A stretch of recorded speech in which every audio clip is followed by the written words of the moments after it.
Let's get this fucking right. Yo. Fuck is up, y'all? We got some unfinished business. Almost forgot about it, but we here. That's all that fucking matters, y'all. Yeah, like and subscribe button, turn the post notifications on before I knock you out, knock your fucking uncle out when I see him, give your fucking cousin a wedgie and all that shit. Let's get into the video. Yeah, I ain't gonna lie. I ain't write no script for this, right? This is just off the top, new format.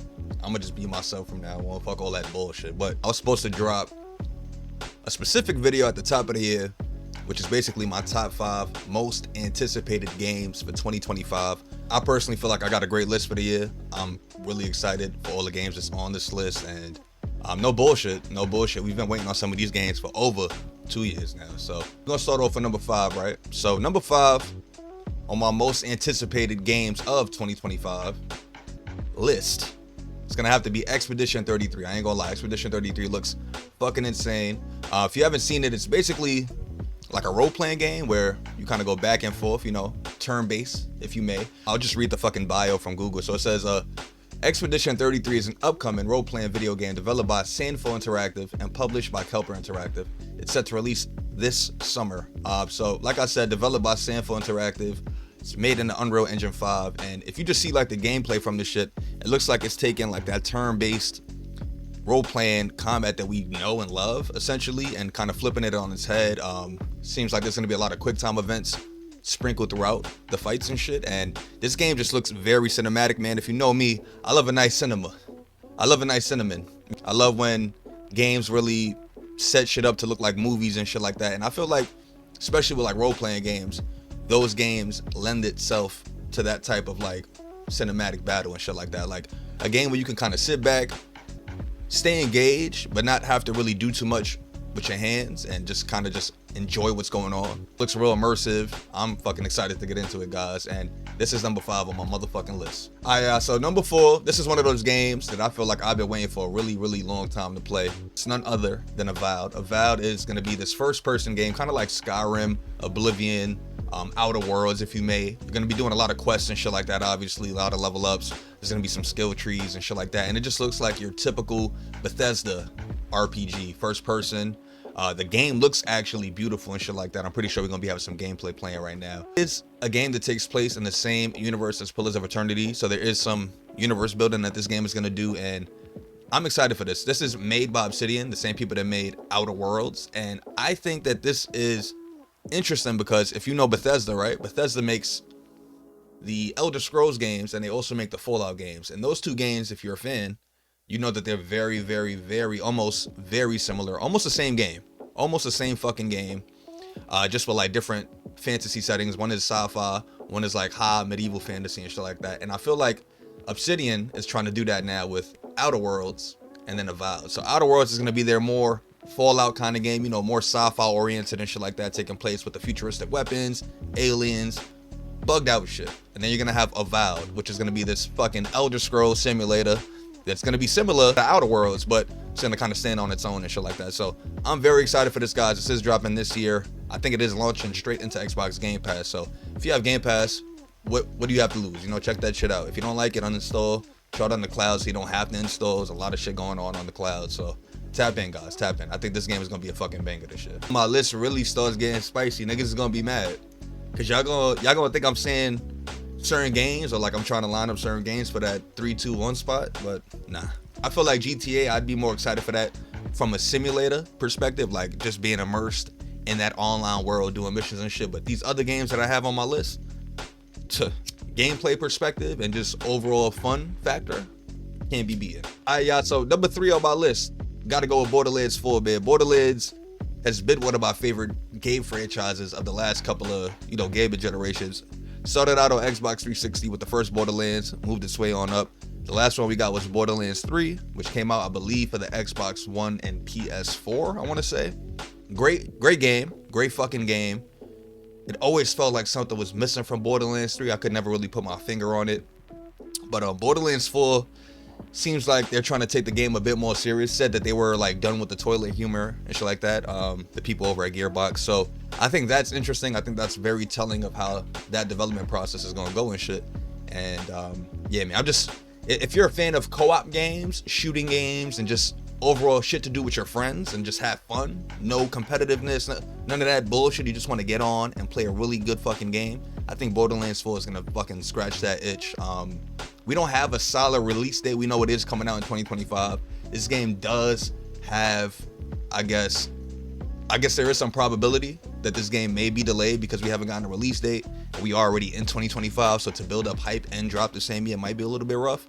But I think Borderlands 4 is going to be fucking dope. They gave us a little look at some of the classes coming out. We got some different things going on as opposed to previous Borderlands games. So it is something I'm looking forward to. I know me and the boys are getting on this day one. We will be streaming, so look out for that stream, y'all.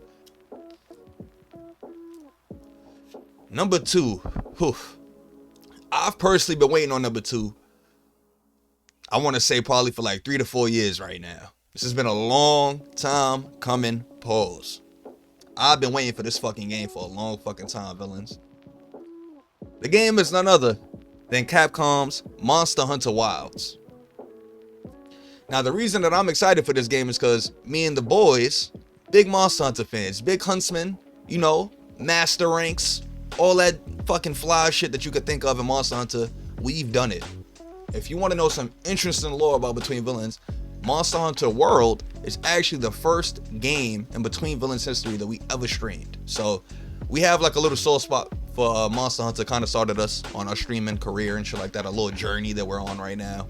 And Wilds seems like it's taking the best things from Monster Hunter World and the best things from Monster Hunter Rise and putting them shits together. It's putting them things together. You know what I mean? Putting the things and putting them together, and we have Monster Hunter Wild. So yeah, man, World and Rise looks like they've been fucking fused to make this awesome fucking milkshake of a game. And bro, this shit is gonna be, let me tell you, this game is gonna be the bee's knees, man. They've added so many like quality of life changes to the game that just make shit more seamless. You know what I mean? It's less clunky as far as like getting ready for hunts, doing things on the fly and shit like that.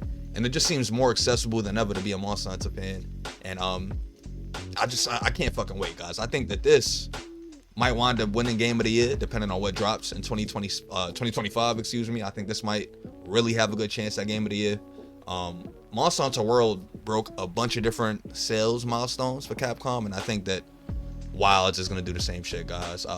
Graphics look fucking amazing. Mind you, I was just playing the beta. Felt great, felt perfect. And I'm just super excited. We don't have a solid release date, but we have a release window. It says summer 2025, so we have a couple of months to choose from, you know, that fall in summer 2025 window. But here we are, guys. My fucking first spot, right? Now this game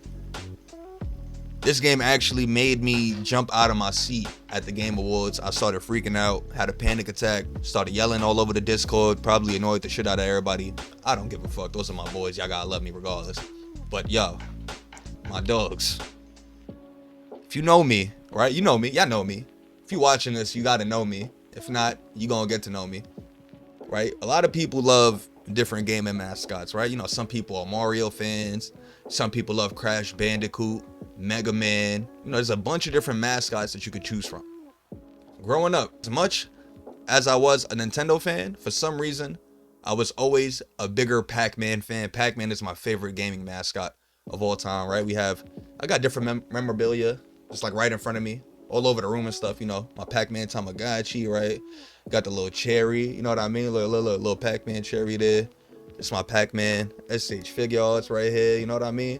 And this is why this announcement was so big to me, because at the Game Awards, we got our first look at Shadow Labyrinth, guys. So Shadow Labyrinth is essentially going to be a retelling of the Pac-Man lore.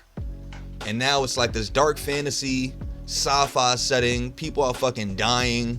You're trying to escape post-apocalyptic mazes. The game is a fucking Metroidvania game, 2D on top of that. If you know me, you know I love Metroidvanias. Castlevania Symphony of the Night is on my top 5 gaming list ever. And for them to take my favorite gaming mascot and put it in one of my favorite gaming genres and have it like come together and look this beautiful, man, I can't fucking wait for this, guys. This is #1 on my list. We will absolutely be doing a full fucking playthrough of Shadow Labyrinth, full stream. I might get the whole fucking game. I might get the credits on fucking stream. That's how excited I am for Shadow Labyrinth, guys. If I could fucking get a demo or a early beta, a playtest, anything, please, guys, let me know. Send me the fucking link. Do whatever y'all got to do to get me on this fucking game early. But Shadow Labyrinth is a game that I'm looking to like 100%. This is essentially my list for 2025, guys. So Expedition 33, Avowed, Borderlands 4, Monster Hunter Wilds, and of course, the almighty Shadow Labyrinth, guys. So let me know what you think of my list down below. Let me know which games you're looking forward to. It might be different from my list. I'm pretty sure you guys got GTA and some other shit on there. We can talk about it in the comment section. You know what I mean? Fucking debate it out, whatever y'all want to do, guys. Catch you guys on the next video. Hope y'all enjoyed. Stay safe. Peace out.